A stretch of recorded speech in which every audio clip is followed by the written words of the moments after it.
కందుకూరులో ఉదయం నుంచి వర్షం పడుతూనే ఉంది. ఇప్పుడు భారీగా పడుతుంది.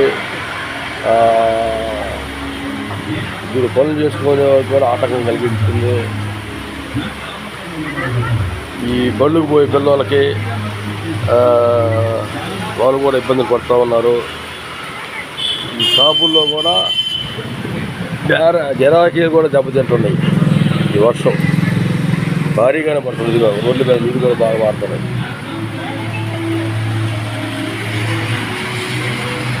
కాలపాడు రిజర్వాయర్కి 10.1 అంగుళంగా నీరు నమోదయ్యింది. ఈ పైన వర్షం ఉందో లేదో తెలియదు. పాపం వీడు అందరూ పాపం పిల్లల్ని వేసుకొని కవర్లు కప్పుకొని పోతూ ఉన్నారు, గొడుగులు వేసుకొని పోతూ ఉన్నారు. మున్సిపాలిటీ కార్యక్రమాలు అయితే యథావిధిగా వాళ్ళు కవర్లు కప్పుకొని వాళ్ళ విధులు వాళ్ళు నిర్వహిస్తున్నారు.